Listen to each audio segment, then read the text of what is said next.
All right, hello everybody. It is so very good to see you. Normally I have a little bit of an intro that plays, but I didn't want to make you wait any longer. We were having a little bit of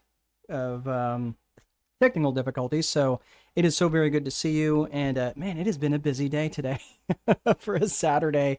It's been a lot, so very good to see you all. Thank you so very much for joining me. It's truly a pleasure. And for those of you who are in the United States and are getting blasted with the cold weather right now, I hope you are staying warm and safe and under a blanket, and you get to learn about business plans today. So, for those of you who have seen me before, you kind of know how this all goes. Let me go ahead and share my screen so you know what it is that we're about, and I'll get the thing up and running. There we go. Fingers crossed, because this wasn't working before. There we go. All right, excellent. So very good to see you. We've got Annie Smith. Hello, and thank you for this training session. This is my pleasure. This is my jam. I absolutely love these training sessions. This Business Plans 101 is probably one of my favorites, and I really enjoy it. Although I think probably my most favorite one is either Business Growth Multiplier, Marketing Magic for business owners. That's a fun one. I actually did one a couple days back, which was Financial Literacy for business owners. All this stuff you can find on YouTube, but you can also, if you like live and you like asking questions live, just keep an eye out on Eventbrite, and you can see when the next session is coming up. Michaela is in Worcester, Mass. Very good. And looking to open a doggy daycare. Actually, I've worked with clients who've had doggy daycares, and they can do well. Annie Smith is in Tampa. So it's, what is it, below 70 today? You guys having a real wind chill problem? Okay. Oh, kidding. Glad that you could join me, Annie. Melanie is from England in the UK and owns an early education consultancy. Very good. You're probably right around dinner time, Melanie. Glad that you can join me today. So for those of you who have not shared where you're at, or and if you, or even if you're not in business yet, or you have an idea for a business, that's totally fine. But just let me know so I can make some of the content today relevant to you. And that's really the kind of the point that of just me asking this. My stream isn't working, or is it just me? Michaela, I am not sure. Is anybody else having issues with the stream? I'm seeing that I'm live. I don't have any way of knowing if anybody else is having an issue or not. So if you can let me know. Michaela, sometimes if you can hear me, sometimes it's best for you to go out and come back in. But let's see, try logging out and coming back. Oops. Trying to do this. Trying to do this fast. All right, we've got Rebecca from Glasgow, Scotland. Rebecca, my family, my mom's side of the family is actually from Greenock. So spent a little bit of time in Glasgow visiting there. I've got family, quite a bit of family over there still. And so glad you could join us. Hopefully you're having some good weather. And Michaela's saying, got it. Thank you. All right. Excellent. All right. Well, let's get to it. So for those of you who have come back in a little bit late to the show, you are perfectly on time. Let me know where you're from. And yeah, it's yeah, they're good folks. They certainly know how to party. In fact, my grandmother's sister, my grandmother has passed away since, but my grandmother's sister, she turned 100 this past June, and had a big old huchta tuchta, as they say, and we had a big old blowout. It was a lot of fun. That came over from Scotland. She lives here in the U.S. now, but anyway, all right. So Anurag, hi, planning to start a business related to dogs. Okay, excellent. We've got a doggy daycare that it was also coming here, so you guys are in good company. Ariella is from Chicago, Illinois. All right, I'm your neighbor to the south. I'm in Lafayette, Indiana. So Ariella, I'm just 2 hours south of you. We're getting ready to get hit with a major, massive snowpocalypse. So everybody, hopefully you've got your bread, milk, and eggs so you can make French toast, I guess. I don't know what it is. Veronica's from Philly. Welcome. Glad you could make it. All right, so everybody, thank you so very much for coming here today. You're here to learn about Business Plans 101. We're off to a little bit of a late start, but we've got a lot of information to cover in about the next roughly 90 minutes. Depends on how chatty you guys are, but please, if you've got questions along the way, type them in the chat. I will get to those questions. Just make sure your questions are specific. And one other quick thing that I want to share with you guys as you guys are burning up the chat. I'm going to get to you just in one hot second, Bryce and Asia. I'm sorry if I'm not saying that right. One quick thing I'm going to ask you folks is make sure you're doing your very best not to multitask. Stay in contact with, or stay plugged into what we're doing here, because really what we're trying to do is train our brains. We're trying to train our brains for what is what is most important that is in front of us, and not wander off the reservation with all these different ideas that we have. So let's stay plugged in. Let's stay dialed into one another. And I don't want you to miss a nugget that could really be a game changer for you. So Bryce is from Fort Myers, Florida. Welcome, Bryce. I'm glad that you can join us. Let me know what business that you're in. Asia is from Italy and from Florence, Italy. He wants to start a sneaker company. That's really cool. Good for you. And got Keisha from Fort Worth, Texas. Very good. You guys are getting some cold weather heading inbound too. Just an Arctic blast across the U.S. All right, so what we're going to be talking about is a strategic approach to managing your life and your business. And I know sounds a little militant, taking like a strategic approach, but we are going to be talking about managing both of your life and your business. I know we're going to be talking about business plans, but I would be completely unauthentic if I didn't at least talk about your personal life, at least to some degree, because let's face it, these businesses exist to serve us, not the other way around. So we are going to be talking about some life stuff, just a little bit. I promise it'll be just a little, but the bulk of the training is going to be around business planning.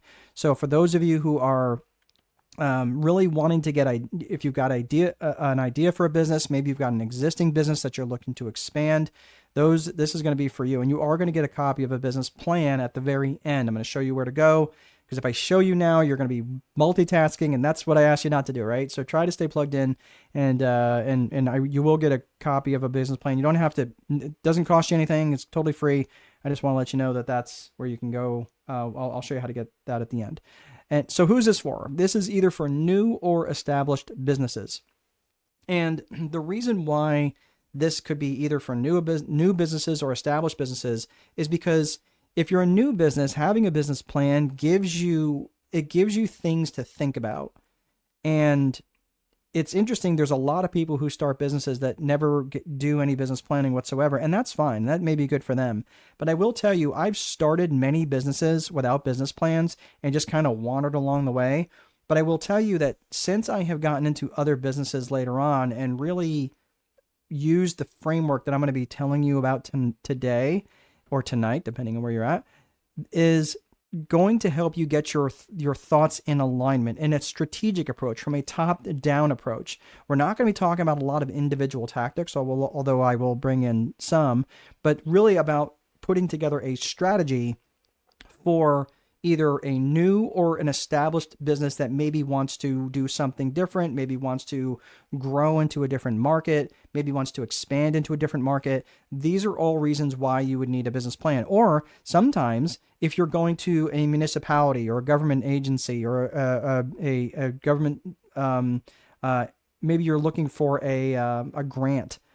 These are the sorts of things why you might need a business plan. So I'm going to show you a formalized business plan at the end, but the framework that I'm going to give you right now is something that I have written about in the Time Wealthy Advantage. And that's this book over my shoulder here. And you can get a copy of that. I'll talk about that here in just a second, but I'm not here to push the book. I just want to let you know that who this specifically is for.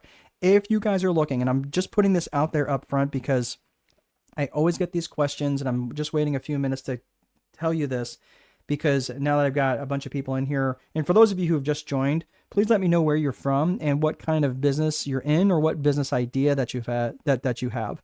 But what I've got on the screen right here, and I'm going to go ahead and drop this in the chat as well, and you can join this for absolutely free. Again, join it, click. There's just a couple of real quick questions that you can fill out real fast. But come right back, or just wait until the end, and you can, and then you can go get this. You can get access to this. But it's my community page where you can ask me questions, and you and I can directly chat. Feel free to join that right now. There is no cost to that, but that will change at some point in the future. I don't have plans just yet, but I will be starting to charge at some point. All right, so let's get to the agenda. The agenda, first and foremost, we're going to be talking about the framework, specifically the Viper framework that I was alluding to, that I wrote about in the Time Wealthy Advantage. But then we're going to be talking about the people. So we're talking about the systems side of things, and then we're talking about the people and the psychology side of things. This is all going to be very critical to start to think about now in your business planning. And you're thinking, well, what does that have to do with the price of tomatoes? Why should I really care about that in my business plan? Because it's going to be people that you're going to need. You're going to need people, whether they're inside your organization or outside of your organization, whether they are employees or they are subcontractors or however you're handling this. You have to have both the systems side, which is very heavily planned in the business planning side, but you also have to consider the people side of the business. Because again, businesses don't buy things. People buy things. Even if you're doing B2B, right? Business to business, there's still humans involved in the decision. So you have to consider the business and psychology side of things for sure. So we talked about the framework, talked about the people. Now we're going to talk about the 4 core functions of business.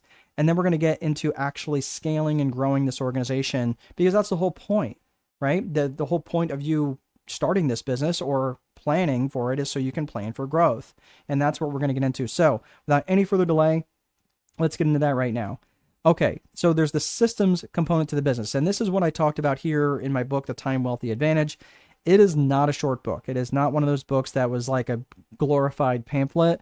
That's not this. This is almost a 300-page book. It gets into the weeds of the Viper framework. Again, I'm not here to promote that. But if you are in the US and you'd like a copy of it, you can go to strategicboardroom.com and order that right off the main page, or you can get it from Amazon if you are so inclined. Either if you're outside the United States, that's probably going to be your best bet, is to go to Amazon. Just they've got fulfillment on all different continents.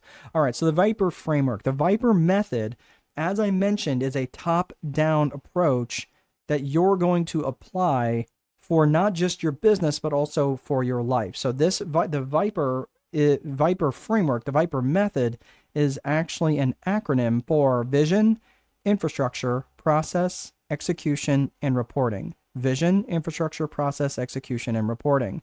So let's start right off the gate with vision. Vision has 2 components. It has personal vision and it has business vision.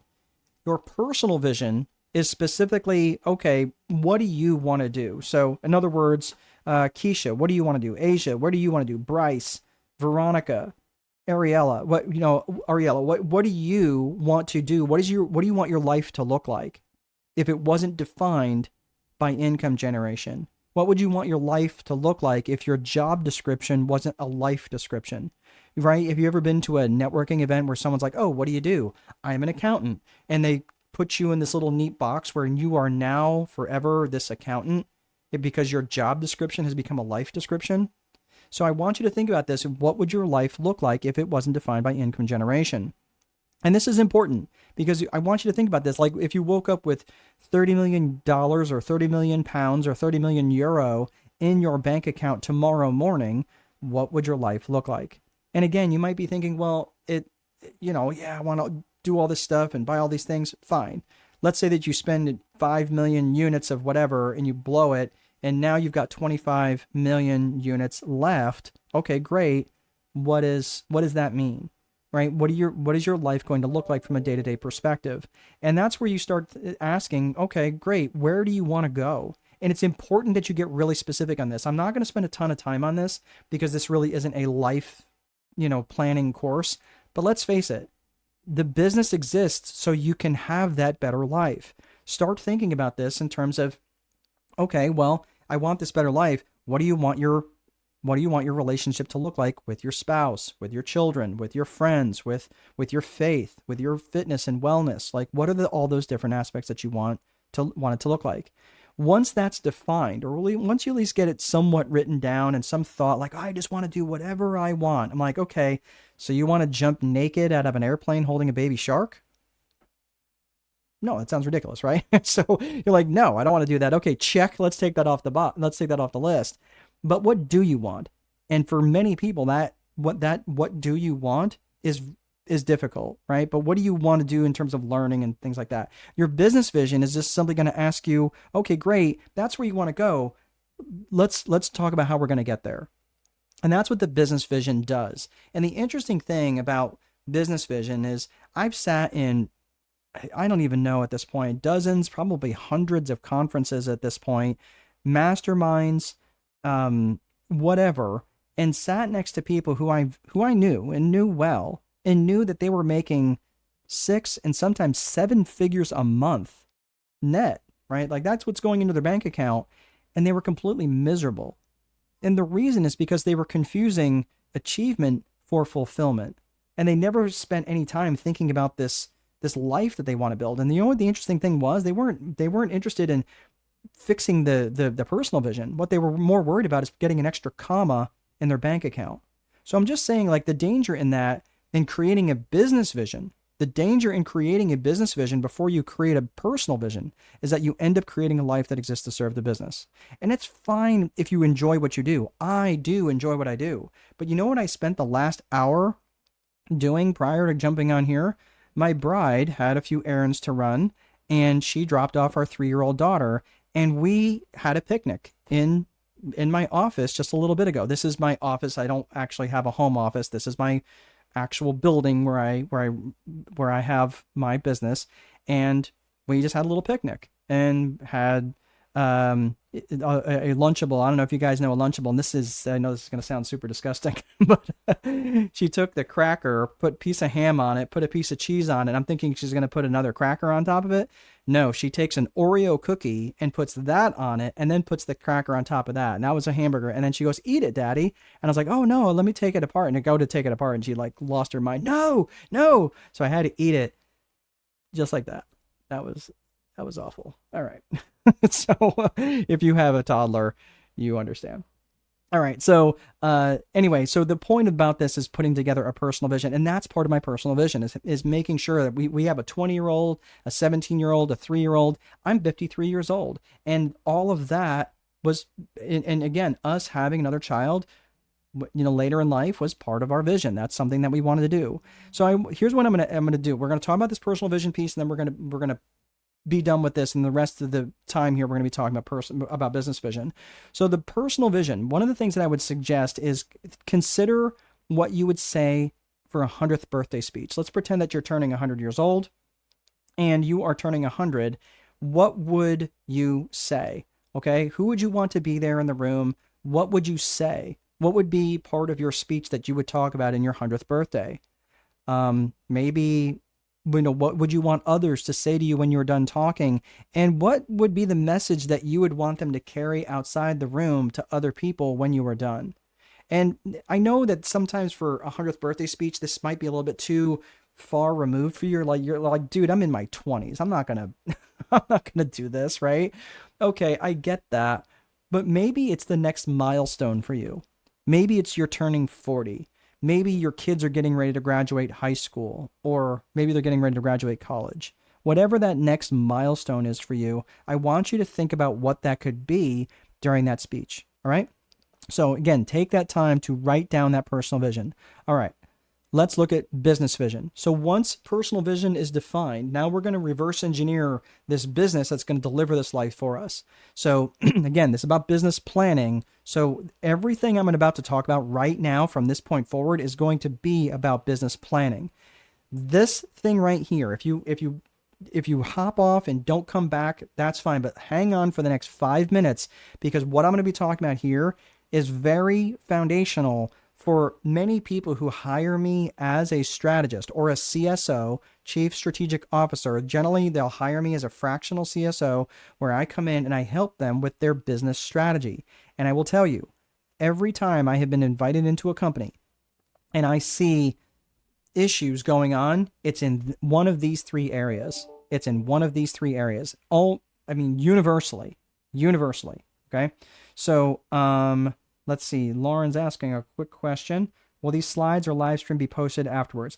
Yes, Lauren, thank you. I actually forgot to mention this. So for those of you who are who signed up through Eventbrite and are here and we have your email address, I'm going to be sending you a replay for this. So yes, you will be getting the replay. And also if you have subscribed to my YouTube channel, you can also see this as well. So it'll be posted there, and it will be posted, and we will be sending you the link to your email inbox. So I forgot to mention that early on. So yes, thank you for asking. And someone else is giving you a thumbs up. So good question. All right. You are most welcome, Lauren. Thank you for the question. All right. So I meant to mention that too, because I know some of you have messaged earlier and say, hey, I can't stay for the whole thing. Do I get the replay? All right. So the 3 C's of business vision are core purpose, core values, and client avatar. Core purpose, core values, and client avatar. And again, these things are absolutely foundational because they really help define the DNA of your organization. Let's start with core purpose. The core purpose is specifically what business are you in, and specifically what problems do you solve. And it's critical that you be highly specific in your answers.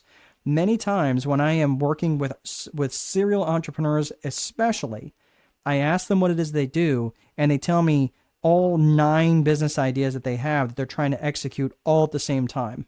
Okay. And again, ask me how I know. This is exactly what I used to do. And when I was trying to do all these different businesses and 6 and 7 business ideas and trying to do it all at the same time, and realistically, they weren't 6 or 7 businesses. They were 6 or 7 jobs that I created for myself. They weren't really businesses. All they were just activities that I had to do. And if I wasn't doing the activity, I wasn't making any money. So that's not a business. A business is when something goes and it perpetuates whether you show up or not. And that's important. So what we're trying to create here with this business plan is you're trying to create something that perpetuates and does the work whether you show up from day to day or not. Does that sound attractive to you? Now, I'm not saying like you're going to start something that you don't want to be involved in. I love what I do with Strategic Boardroom. I save business owners a ton of time by delivering education to them. And then when they go, well, how do I apply this education? Then I'll step in and say, well, let's talk about what it's like to work together. But many times I'm educating them, and sometimes I see gaps in education, so I fill in those gaps a little bit. And that's what I do. I save them a ton of time. So they don't have to go out and read all the books that I have read and go through all the research that I have gone through and go through all the trial and error, which is only going to chew up a bunch of time. So that's part of my core purpose, is I save business owners a ton of time. This is why it's important. So again, I'll give you a quick example. If you say that you are a real estate, like if I ask one of you, hey, what is it you do? And you say, well, I'm in real estate. That doesn't tell me anything. It doesn't really tell me much. Are you a realtor? Or are you do you do property management? Or are you a wholesaler? Are you a fix and flipper? And there's a lot of real estate people that go, yeah, I do it all. Great, right? Understand, you might be in 6 or 7 different businesses, and it's really difficult to get traction in all of them when you're the sole person doing all of them. Okay, but if you have people that operate when you're not around and do all the things, great, you have a business. Right? That's a much higher level to get to than just having 6 or 7 different jobs. So what specific business are you in? What problems do you specifically solve? And it's really important, especially for your business plan, that you get your core purpose really dialed in. That's core purpose. Let's talk about core values. Core values. Now I know this sounds super squishy, but I'm going to ask you what matters to you about this business. And how would the world be worse off if you went out of business? Like specifically, this is really important for you to stop and think about when you're putting this together and you're thinking, man, I'm not gonna worry about this core value stuff. Like, does this really matter? I'm here to tell you, yes, it absolutely matters. And the reason why it matters is because your core values is what defines your company culture. And your company culture and your company brand are inextricably linked. Your company culture is what's experienced by the employees. The company culture is what's experienced by your subcontractors, by the people who are helping you do the deliverable. Your company brand is what's experienced by your customers and those people and the general public at large. So that's what I'm saying. Like, think of a company that has a really strong brand. Well, chances are they have a very well-defined company culture, and that's because they have defined their core values. So these things are absolutely critical. So if you're trying to build a business, especially if you're already in business, if you're trying to grow a business that you might eventually want to grow and scale, and again, keep in mind real quick that not every business is scalable, right? Not suggesting that it's not worth doing. You might make a lot of money at it, right? You might really enjoy what you're doing, but you cannot. There's certain economies that exist, certain realities that you just can't. Not every business is scalable, and really, you can't scale a broken business model. So there's certain components that just say, hey, look, there's nothing wrong with doing a business that's not scalable. I just want you to understand that there are limitations, but it doesn't mean that you still shouldn't define your core values, because when your core values are defined, that's going to help dictate who you attract, not just in terms of employees and customers and vendors, but or not just employees and vendors, but also your customers, your clients, the people that you most want to work with. Okay, and that brings us to the third component, which is your client avatar. So who specifically and ideally do you want to serve? Right now, we're talking about the 3 C's of business vision. The 3 C's of business vision that absolutely help define the DNA of your company. Whether it's just a company of you or a company of you plus 25, whatever that looks like, who specifically and ideally do you want to serve? And you want to break them down into their geographics, their demographics, and their psychographics. And the more dialed in that you can be on your client avatar means you're going to be much more effective and efficient in your marketing and your lead gen. So think about this for just a second. How well dialed in are these people who that you have defined? So what are their geographics? Their geographics is where they are. Their demographics is who they are. Are they married? Are they single? Do they have kids? Do they not have kids? Are they older and retired, or are they younger and just getting started in life? Are they rich? Are they poor? Right? General demographic information, not hard to figure out. What's their lifestyle, right? But lifestyle is more of a psychographic, but their psychographics is how they think and how they buy. How they think and how they buy. So again, where they are, who they are, and how they think and how they buy. When you're thinking of psychographics, I want you to think of the phrase ALIA, the acronym ALIA, A-L-I-A. That is their attitudes, their lifestyles, their interests, and their aspirations and goals. Let me ask you, and type in a yes or no, right? Type in a yes or no here. This is the audience participation part of this, so get your little nimble fingers, right? But would it make sense that if you could help someone reach their goals, that they might actually want to do business with you? Do you think it would be valuable for you as a company to help if you knew what someone else's goals were? Do you think that would be helpful? I don't know about you, but I can tell you for me, it's absolutely helpful for me to know. Guess what? I have almost 24 people on this call across several different social media platforms that are telling me that they find Business Plans 101 something that they need. Okay. And that tells me that I understand your goals, that I at least have a rough understanding. Okay. Yeah. Thank you, Keisha. So Omar's joining us from Omar Mendoza from Mexico, Negotiation Consulting. Very good. Thank you for joining today. Keisha's saying yes. Omar is saying yes, that will help create relationships. Amy is saying yes. Very good. Yep. And it will help them better. Absolutely right. This is why when you get really clear about what it is that you do, what problems that you solve, and you know their attitudes, what are their attitudes on life? What are their attitudes towards education? What are their attitudes towards politics? What are their attitudes towards towards money, right? Or whatever it is. What are their attitudes towards free time? What's their lifestyle like? Are they young and jet setting, or are they kind of a little older and maybe kind of homebodies? Well, then again, I know some young people who are homebodies too, right? So that's totally fine. But I'm just saying, what are their lifestyles like? What kind of lifestyle do they live? What are their interests? Are they into college football? And Indiana football is a big deal right now. Like, congratulations to IU football. But are they into college football? Are they into American national football? Are they into European football, right? Are they into World Cup?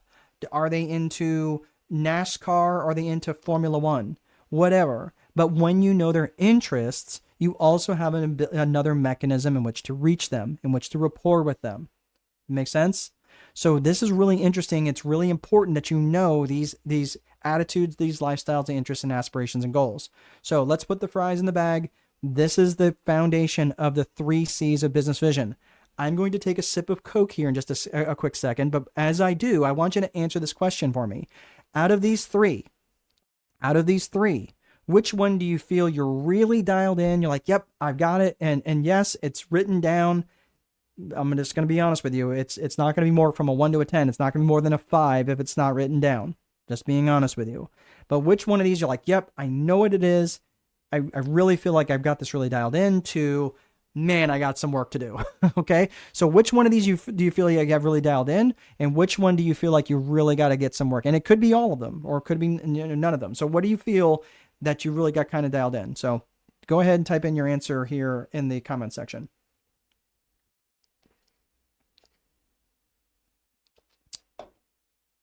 Okay.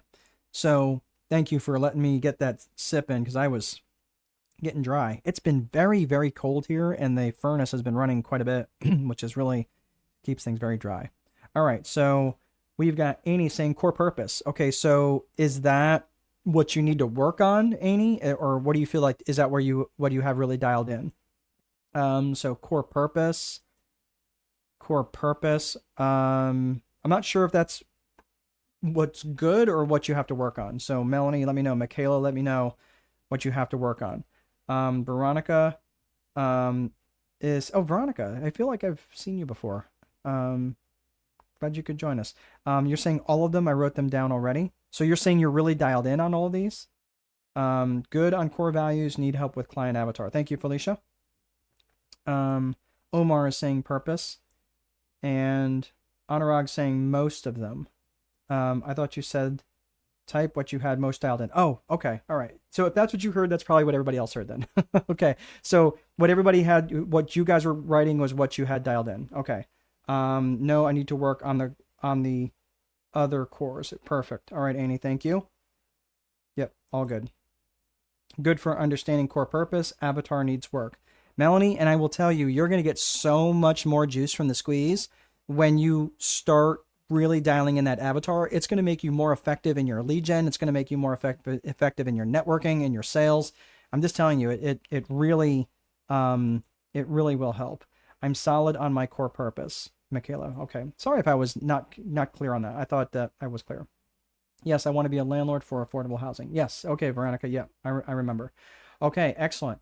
So these are the things that wherever you're at, if you're feeling, thank you guys for being so chatty today. That's really helpful for me. Sometimes I feel like is this thing on? I still see people there, but no one's saying anything. So thank you guys for being plugged in.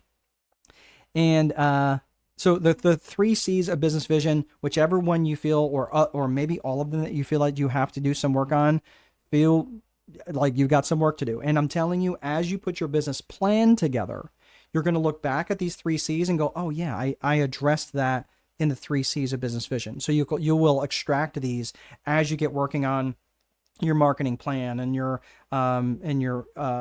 different aspects of your target audience and things like that, right? We'll see that here in just a little bit.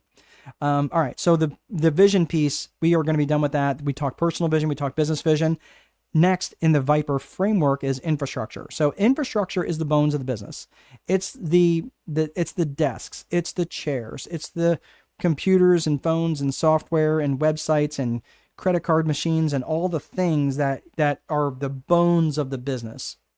And this is going to be important for you to think about as you're looking through the lens of the 4 core functions of business, which are lead generation, sales, operations, and accounting.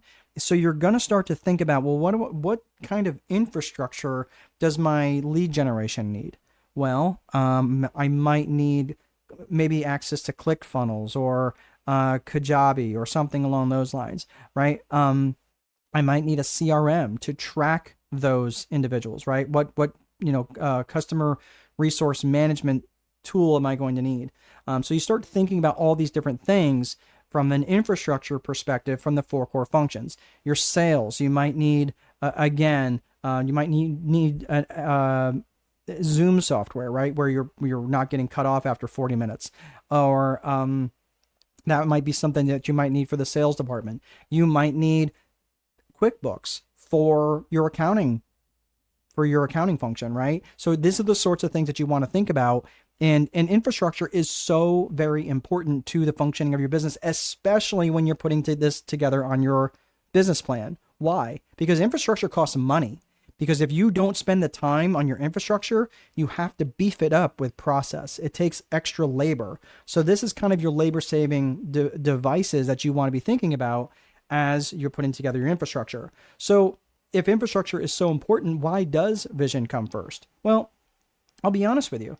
The thing with this, so let's say for argument's sake that Michaela, right, is, let's say part of Michaela's vision for her life is to lay on the beach for 2 months out of the year in Spain, rubbing cocoa butter on her belly. Okay. So there she is, 2 months out of the year. She's laying on a beach in Spain, rubbing cocoa butter on her belly. Okay. Fine vision. Here's the thing.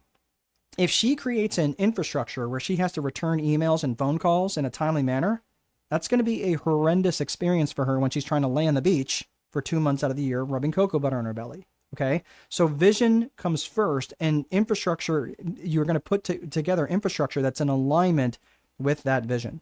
Make sense? All right.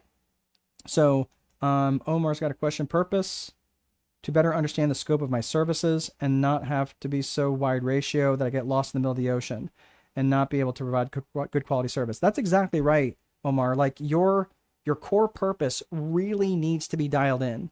Because if you've got this, well, we can do this and this and this and this, we do so many different things. I'm just telling you, it's very difficult when people feel like you're like, well, what is it that you do? Like, what's the thing that you're really good at?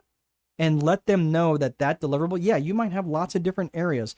As a strategist, I have lots of tools in my tool bag, and I can help with lots of different things. But really, one of the main things that I do is I help people save time. And when they come to me and they go, man, I've got this issue. I'm like, okay, have you thought about this and this? And connect these two dots together. They go, man, I'd never made that connection. And the reason why is because I have done so many things backwards, forwards, and sideways, because I can see, I just have this, I don't know, gift, we'll call it, I guess.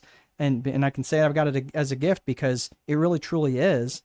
And I'm not suggesting, oh, I'm so gifted. It's because I'm being a good steward of the tools that God has given me. And that's okay. There's plenty of things I'm terrible at. Ask my wife, right? Apparently I don't make the bed right. Okay. But there's other things that I do, but plenty of things that I don't do well, but I do a few things really, really well. And that's what I want people to know me for.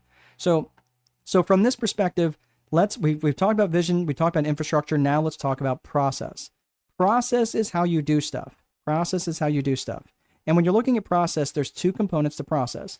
It is tactical and strategic. Tactical and strategic. The tactical part of process is just basically your day-to-day stuff that you do every single day. It's your standard operating procedures. It's your checklist items. It's your day-to-day activities.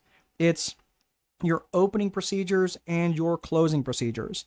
It's maybe how you prepare bank deposits, how you answer the phone, things like that. Just basic, boring, day-to-day stuff that's just kind of very rote, mindless activities that you do every single day. And this is the stuff that needs to be written down. If I was to take and go back out to infrastructure and process, and I drew a box around that, the infrastructure and the tactical part of process, that's the system, right? So for those of you who are my systems people out there, where are my systems people? You're like, yep, I'm all about systems. This is the system component of the Viper framework.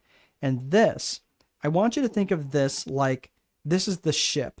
This is the battleship that we just created. And you're going to take this battleship and you're going to go do something with it, right? That's what takes strategic planning as part of the planning process. So again, you've got this battleship, this warship. Well, you don't want to just leave it in the harbor to get banged around against the harbor anytime the economic winds blow, whatever they're going to do. right? You want to take this ship out of the harbor, and that's what strategic planning does. So strategic planning has three components. There is the people, purpose, and promotion. People, purpose, and promotion. When you're thinking about strategic planning, you have to consider the people that are going to affect and be involved in the strategic plan. And when I mean people, I mean not just the people inside your organization, but who are the people that are going to be involved in the strategic plan outside the organization? Who are the people that we're going after? Maybe you're going after a new client base. Maybe you're trying to expand in a new market. Who are those people? Again, where did you hear this before? The client avatar, right? So if you're defined, let's say that part of your avatar base it includes both, just because of the way it is. Let's say that you're going after business owners and you work with business owners who are both married and you're working with business owners who are single.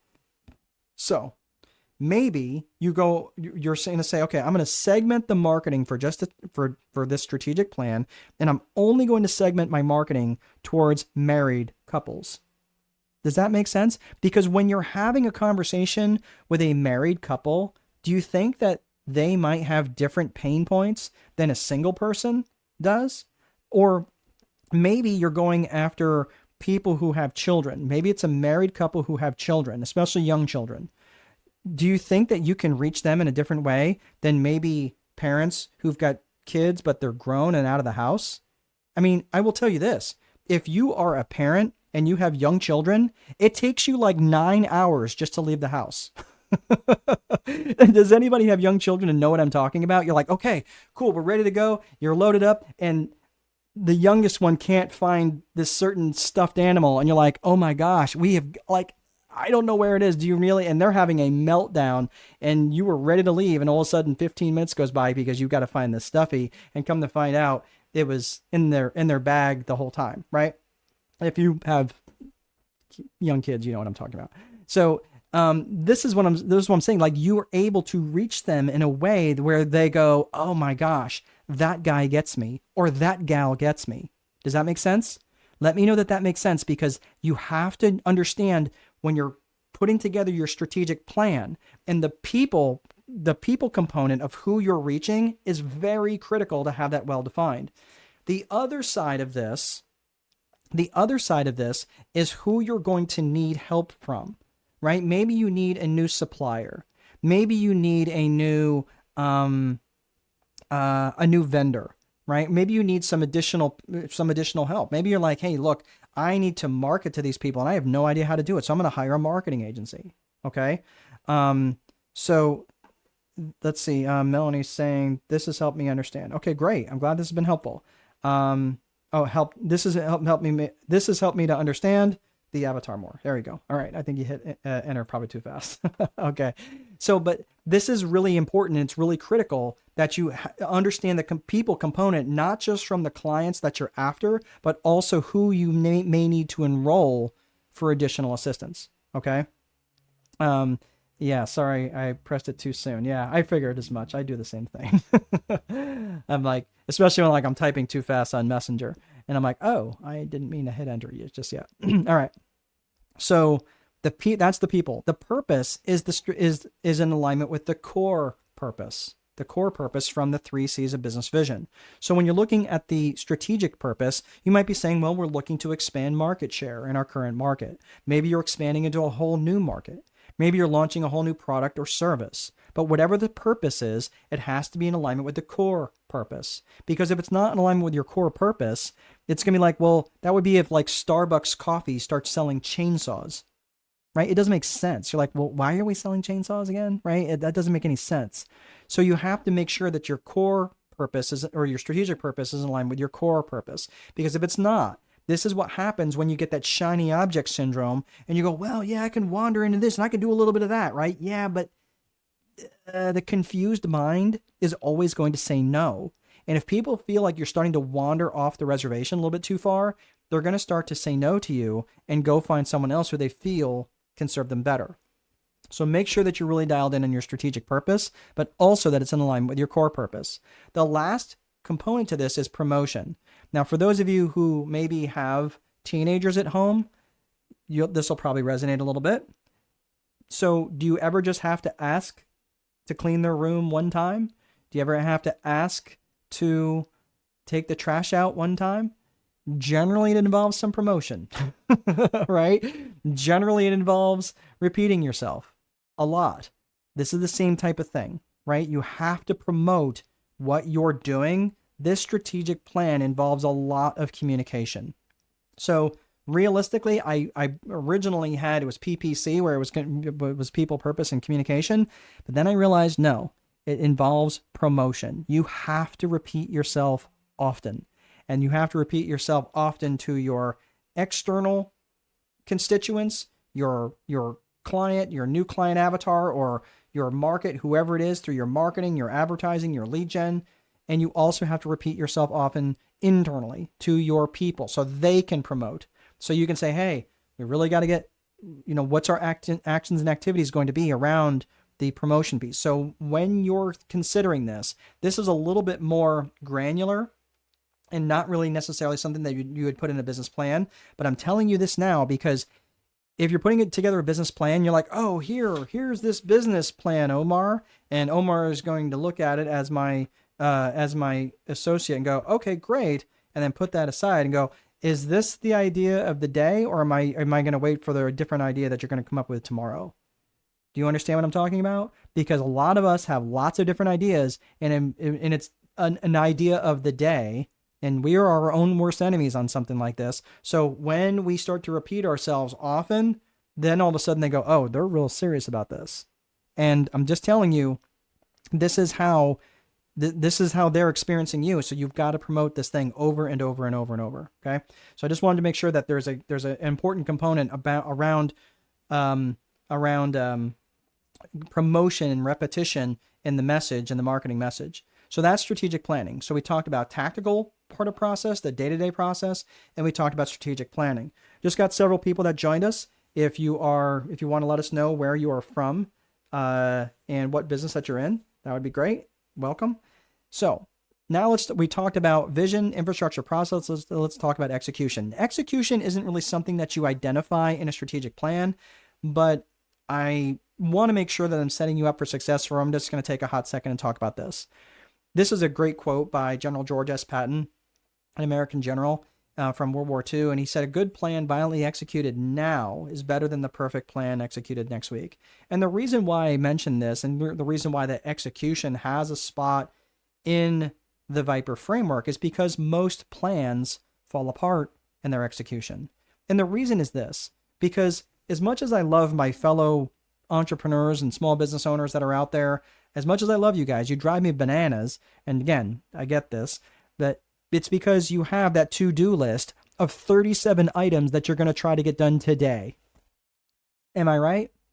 And again, if I had 3 hands, I would put them all up, because that is exactly how I used to operate and say, oh, I've got this massive to-do list. But here's the thing, is when you have a list like that, you have way too many priorities. And when you have too many priorities, it's the same impact as having no priorities. So that's why I like to boil my things down, especially the most important things that I have to get done that day, into what's called a daily 5. The daily 5 in the daily 5 framework is up to 5 highly specific actions that you can take that's going to move the needle toward your strategic, either your strategic plan or your vision.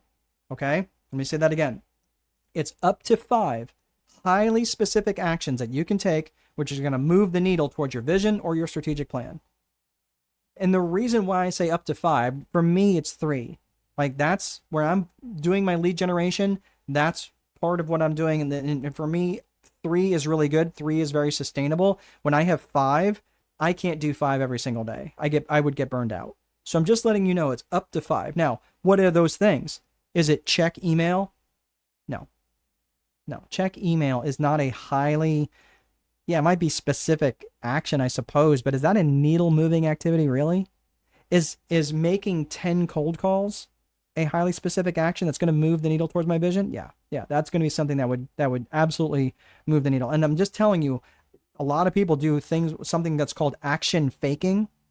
And action faking is where, like, oh, I've got to do these sales calls, but let me organize my thumbtacks first. You're like, really? Because that's really going to be the needle moving activity, huh?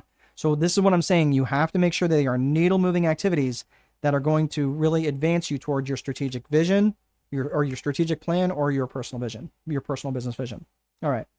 So the last piece is reporting. The last piece of the Viper framework is reporting. And these are your lead metrics and your lag metrics. And you have to have a reporting function because you want measurement of something that you're doing. So I want you to think about this. Your lead metrics are just based on your actions and activities. That's what you actually did. That's what you actually did. Your lag metrics are the results of what you actually did.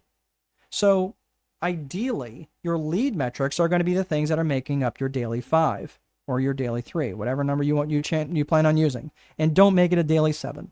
I'm just telling you that now. Okay. Make it daily 5. Make it very highly specific actions that are going to move the needle. So again, if you're not getting the results that you want, you just need to look at your actions and activities. That's it. Am I doing enough or not? Am I doing enough or too much, or do I need to adjust? And this is where sometimes an outside perspective can be helpful. If you've got a coach that you can ask, maybe you ask your employees or someone around you, maybe you ask an advisor. This is why I have a job as a strategist. People say, what am I doing? I'm doing these actions and activities, and I'm still not getting the results that I want. Okay, then let's look at the actions and activities that you're doing, and let's see if we can test other things to try to get the results that you're wanting. So that's the Viper framework as a whole. So that's the systems piece. Now let's talk about the psychology. We talked about systems. Now let's talk about psychology. I want to make sure that we're making that clean break. Systems are important. Systems are very important. But systems are only going to get you so far. Because you have to recognize the limitation. I mean, what makes a system great is the fact that they're stable, they are consistent, and they help hold you accountable. Great things about systems. But they're limited. Systems are limited, and they don't make subjective decisions. Adapting to market changes, especially rapid market changes, are really not what systems are designed for. You are coming up with creative solutions. Again, not really what systems are designed for. They're meant for stability and also maintaining or even creating human connections. Human connections, right? There was a couple folks on here, and I apologize, I don't remember who it was, but one of them is from Scotland, right? In Greenock, Scotland. And my family, my mom's side, grew up in Greenock. And I made that connection, made that human connection. And that's something that AI is great, but AI doesn't make those human connections and talk about different things that are relevant to people on the other side, right? Like that's why I want you to understand that systems have limitations. So now we're talking about psychology. When you're looking at psychology from the perspective of business, there's 2 main components you have to think about in psychology. Now, right now, I'm in a PhD program for industrial and organizational psychology. And one of the main things that I have noticed in my studies and prior to my studies is there's 2 main components to psychology. You've got the individual and personal psychology, and you've got the business and organizational psychology.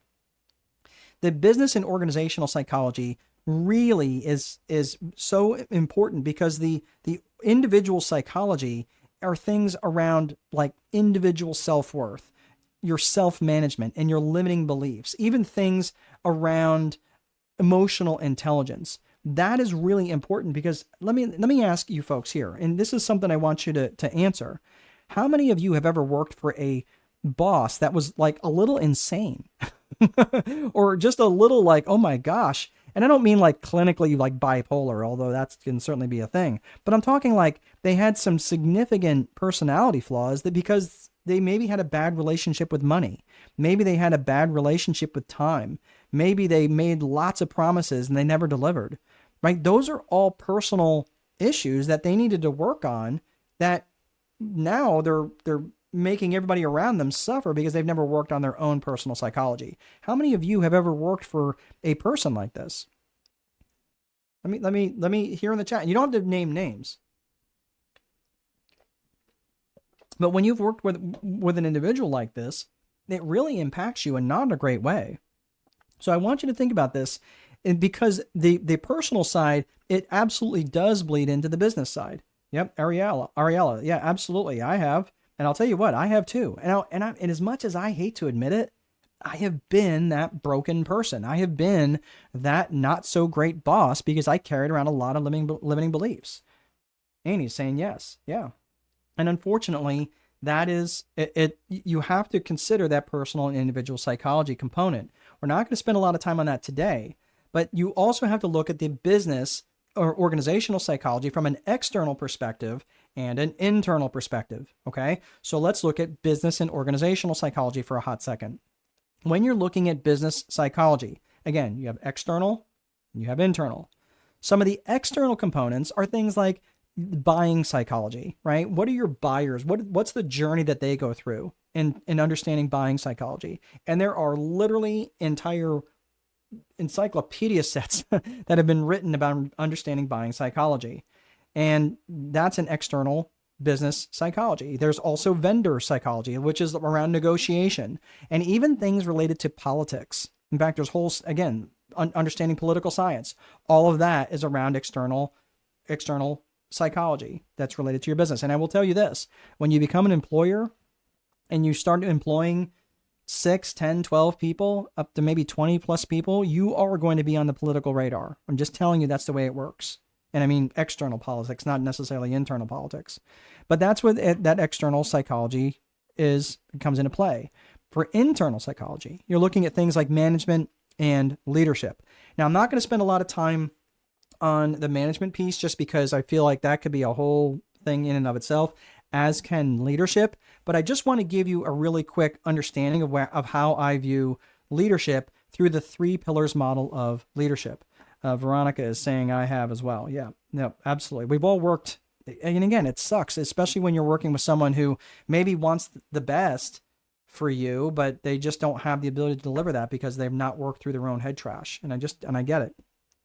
So when you're looking at the 3 pillars model of leadership, this is the thing that for me, there are 3 main pillars that good leaders will exhibit. And these are 3 really important, not just traits, but things that they must personify in every single way. And those 3 things are trust, vision, and communication. Let me go through these real quick. Trust is so absolutely critical that if people don't trust you, it won't matter how clear your vision is or how well you have shared that vision with them, or even how bought into the vision they are, and how well you might communicate. You might be the best communicator, the best orator, might type beautiful emails and really have really compelling ad copy. It won't matter, because if people don't foundationally trust you, they will not follow you. If they don't, and it really comes down to 2 main elements of competence, that you know what you're talking about, and character. Can they trust your character? Can they trust who you are? Right? From not just a predictive trust, like, yeah, I can trust them to, give me my paycheck every week. Okay, predictive trust is a very low standard of trust.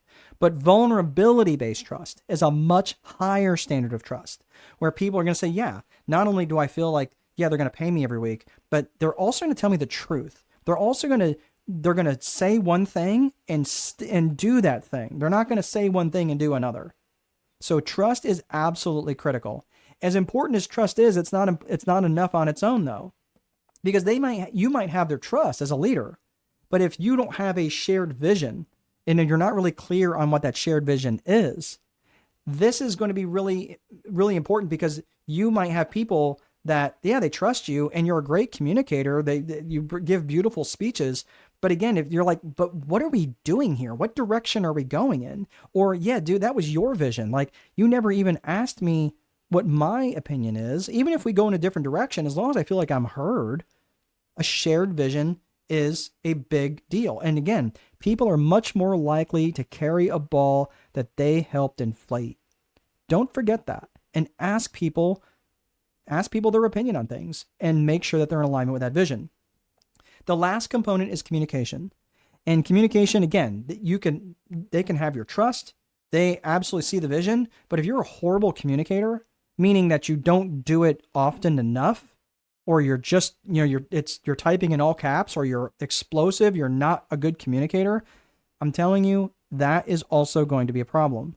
So you have to understand the trust, vision, and communication. Those are three main pillars. Are there others that really make you an effective leader? Absolutely. But without these three, I'm telling you, I don't see how anything else will matter. I really don't.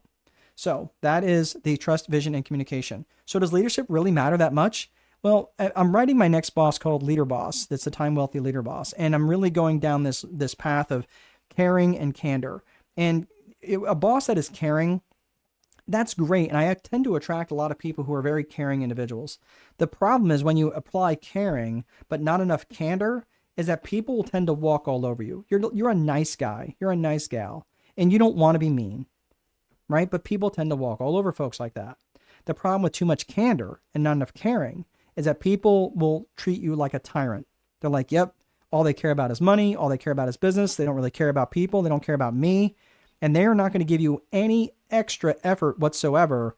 And that's called discretionary effort, right? Don't ask them to work 1 minute later. Don't call me after hours, right? Like this is the problem when you don't have an equal balance of caring and candor. And that's really critical. So we're talking here about a level 5 leader. A level 5 leader company is someone who leads a company that really puts the organization first, that puts themselves second, puts their people, puts their customers first. And that's a level 5 leader company. And that's level 5 leaders have been defined by guys like John Maxwell and Jim Collins, who wrote Good to Great and Great by Choice, Built to Last. John Maxwell's written like every book on leadership ever. But the thing is, they define them in different ways. But the point is that they look at these leaders as being out in front, but they're really putting their organization and their people first. So this is, when you're looking at this, the level 5 leader companies are significantly more profitable. They grew much faster. They had a much stronger company culture, and they had a really well-defined set of core values. This is a chart that was put up by, this was in Great by Choice by Jim Collins and Morton Hansen. But what they did is they tracked businesses over the course of 30 years. Look at those market returns that they had. 24 times more than the market. Intel, 20 times. Microsoft, 56 times. Southwest Airlines grew 63 times more than the market over that same period of time. Unbelievable returns. So the 100th best places to work lists, wherever, if Forbes has one, there's another couple entities that have best places to work, but they represent the highest stock returns. Think of your companies like Marriott. Think of your companies like Hilton. Think of your companies like Google, right? They've got really, really good management, excellent leadership, and they have really, really good stock returns. So I'm telling you that leadership makes an absolutely huge difference, and because growth requires change, leadership is what manages that change. And you have to remember this. If you're someone who takes a long time to make decisions, the speed of the leader is the speed of the team. And this is something that generally doesn't go into directly. It generally doesn't go directly into a business plan, but it's good for you to start thinking about this now. Like, what's the organizational structure going to look like, and who's going to be in charge of whom? This is going to be really important, especially when you start realizing and recognizing like what you're good at as a leader. I'm a great leader in certain aspects. I'm not so good in other aspects. And that's why you have to recognize I'm really good at getting people pumped up and getting them motivated. But you know what I'm not great at? I'm not great at follow through. And I know this. I know this about myself. So guess what I do? I have built-in mechanisms that help hold me accountable to follow through. And that means making sure my people show up to meetings, and I have someone else who sets the meeting. And I generally do my very, very best to show up on time. And sometimes I forget. Okay. And they have to go, hey, where you at? I'm like, oh my gosh. And I'm doing my very best. But I also recognize that that's not the best for me. And if they left it up to me to hold these meetings, they'd never be held. So I'm just saying, bake in the cake how you can be quick about making decisions and putting people in place and mechanisms in place to prop up where you might be falling short as a leader. All right. So that is we talked about systems. We talked about psychology. Now let's talk about the 4 core functions of business. And we're going to start to speed up here a little bit just because this last piece here, the 4 core functions, is pretty straightforward. There are 4 main functions of the business, and they are lead generation, sales, operations, and accounting. And your customer's journey through your business happens in that order. So I want you to think about that and what that looks like in your company. And you're going to be starting thinking, okay, what does my lead generation function look like? And if you're only relying, well, we're relying on word of mouth. Okay, great. But what else are you relying on? Because if you're going to be relying on word of mouth, it's good. I'm not suggesting that it's wrong, but the problem is it's not scalable. If you're always relying on word of mouth, you've got to have another mechanism that you're working on when word of mouth stops working. And now you're dead in the water because you don't have people following you. You don't have people ringing your phone. So the lead gen, the sales, the operations, and accounting. So this is pretty straightforward in terms of these main functions. It's what the business is. The lead generation lets the world know what you're doing. The sales function obviously closes the sale, hands it off to fulfillment. And then obviously the accounting function is what collects the money and pays the bills. All right, those are the 4 core functions of business. Now let's look about scaling and creating controlled growth. In the 4 core functions of business, you have lead generation, which is targeting your client avatar. When I'm targeting my client avatar, I know exactly who I want to work with, okay? And it's much easier for me to direct my marketing to, and I'm bringing in the clients with the most amount of money who bring me the least amount of drama. Again, this is the client avatar I asked you to define way, way back over an hour ago in the 3 C's of business vision. I want you to remember this because this comes back. This is not going to go away. You've got to get this really dialed in. And when you do, I want you to start thinking about this. I'm going to put these 15 reasons why people buy up on the screen. Let me get myself out of the way here so you can see them. What I would invite you to do is to take a screenshot of this and ask yourself, directly or indirectly, how you help people in each of these 15 areas. People buy because they want to make money. They want to save money, save time, avoid effort. They want to escape pain, right? It could be emotional pain or physical pain, right? Maybe spiritual pain even. They want more comfort. They want better health, and that could be in the form of less stress. They want to feel more love. They want to gain praise. They want to increase their status with their tribe. They want more truth, and they will especially buy truth if they have felt lied to in the past. They will buy for growth, and keep in mind they'll buy for growth in terms of they'll buy for knowledge, growth in their knowledge, growth in their faith, right? Growth in their wellness even. People will buy for things that are just because they're new. They will buy for more perceived control, and they will buy just to be in contribution to others. So here's what I want you to do. I want you to think of all the ways. I want you to take this list, and I want you to think of all the ways, directly or indirectly, how you help someone make money. And I want you to come up with 5 or 10 reasons of how you help people make money. And you're like, well, that's not really what I do. I'm a massage therapist. Really? Because I could probably come up with a couple of reasons of how you help people make money, that because they're more relaxed and they're not in pain, they're able to think more clearly, and that makes them more effective at selling. Maybe. Right? It just depends on your avatar. But really, you're going to take that avatar and you're going to start to think, what are all the ways that I help people save money, save time, avoid effort, escape pain? Okay? Again, directly or indirectly. And if you come up with 10 or so different reasons under each of these 15, now you have 150 different reasons in terms of why your client avatar is how your product or service can help your product. I'm sorry, I'm getting ahead of myself. You come up with 150 different reasons how you can help your client avatar with your product or service. Does that make sense? So this is really important when you start thinking about this and thinking, okay, what are all the different ways that I can help people with these 15 reasons why people buy? This will absolutely dial in your marketing. So in the 4 core functions of business, here's the real thing, especially if you're trying to grow and scale. Everything needs to support your lead generation function. And I'm saying, even if you're looking for funding with an investor, and this is maybe why you're putting together your business plan, everything needs to support the lead generation function. And here's why. Because you can have the best, most efficient business. You might have the most amazing idea. You can be an absolute paragon of virtue. And your sales technique is so dialed in, you could sell ice to Eskimos and voting booths to Castro, and you can still starve. So the truth is this: you can never, ever, ever, ever take your foot off the gas when it comes to lead generation. You just can't. So when it comes to that promotion piece, I don't want you to neglect that when you're putting together your business plan. That's when you're starting to recognize who your target audience is and your target market and how you're actually going to reach them. And I would argue that you should probably have at least 2 ways that you can reach them. At least 2. I don't want you to have 9 different ways how you're going to do that, because you're probably not going to be able to utilize 9 different ways. But if you can come up with 2 solid ways and maybe a tertiary that you can fall back on in case the first 1 or 2 doesn't really stick.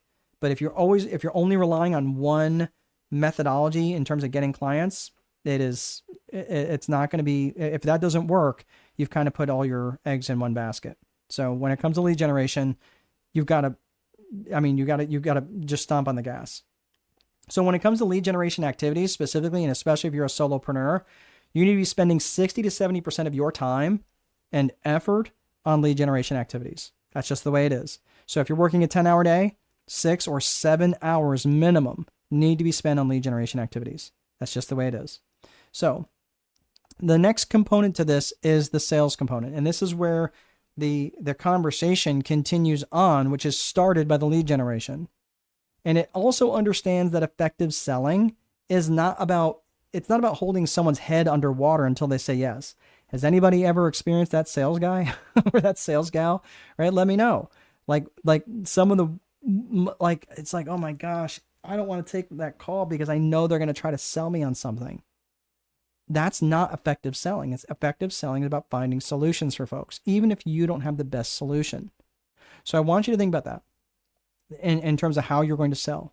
Lead generation, sales, operations. Operations function is now, this is what you're doing. This is the thing that you're delivering. This is the deliverable. You're the website maker. You're the whatever, right? You're putting on roofs, whatever, right? And if you're going to get stuck, generally most people get stuck in the operational function. If you're going to ignore something, generally you're going to ignore the accounting. And it generally goes like something like this. Well, I've got more money in my bank account this month than last month. I must be doing okay. All right.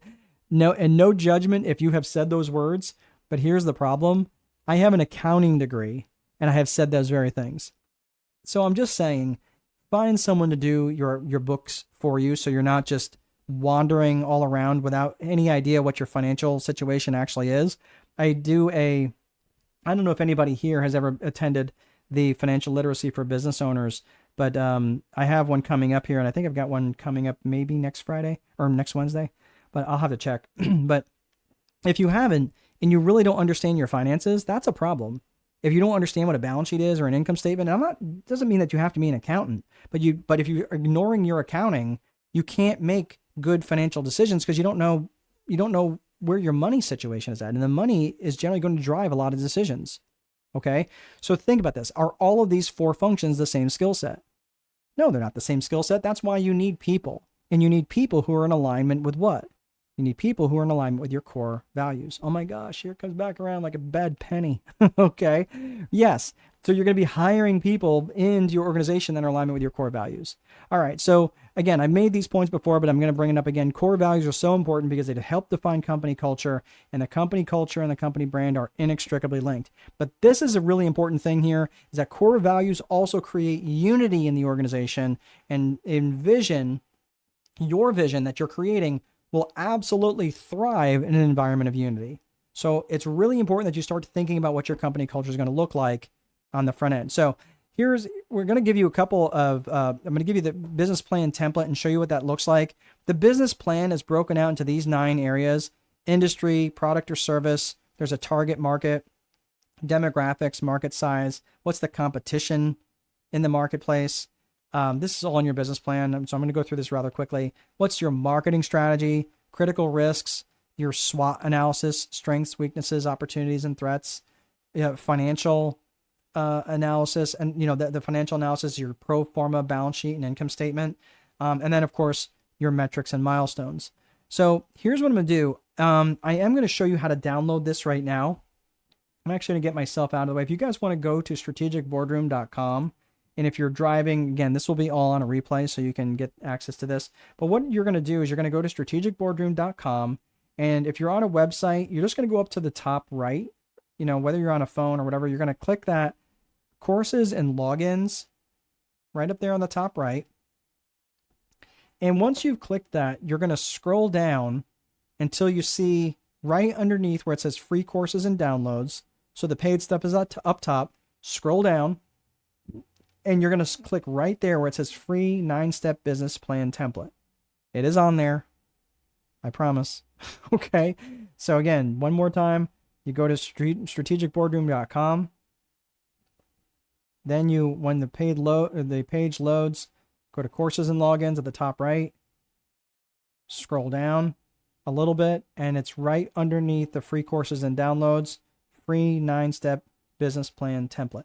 And that is everything that I have there. So you can get a free, you don't even have to enter in an email or anything like that. You can just click on it and get it. The other thing I want to share with you is if you want to join the community, if this was helpful for you and you want to continue the conversation with me, if you hate my face, then don't come. That's okay. But I mentioned this earlier. If you would like to come, and there is the link for Strategic Boardroom. I just put in the comment section. But if you are interested and that is something that you would like to join, it's just a community where you can continue on the conversation with me. Eventually this will be a paid membership, but as of right now, I am keeping this portion of it free. So you can just be in the community and ask me questions along the way and post different things and meet some other cool people who are also in business. So that's everything that I have. Thanks everybody for sticking around today. I don't see any other questions or anything else. I'll hang out for just a second if you've got questions.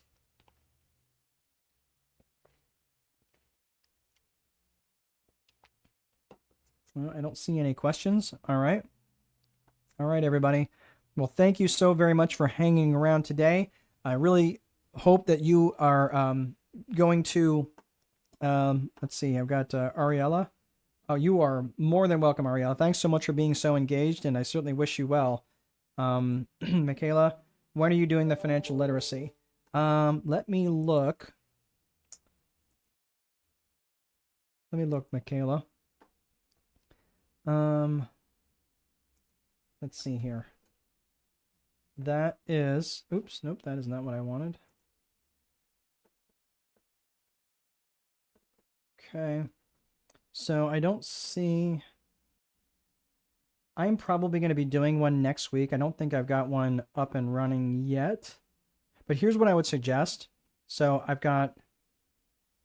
don't have one put up yet. Here's what I'm going to do though. I'm probably going to do one on Wednesday of next week. Here's what I would suggest. Go to Eventbrite and just follow. And once I have that figured out, you will get a notification. I'm pretty sure you guys get a notification anytime I put up a new session. So you will get notified. And I'm pretty sure I'm going to be doing that on Wednesday. I don't have a link for that just yet because that has not gone live. So I will thank you for asking that, Michaela. Amy, it was my true pleasure. Thank you so much. Keisha, thank you so very much. All right, everybody.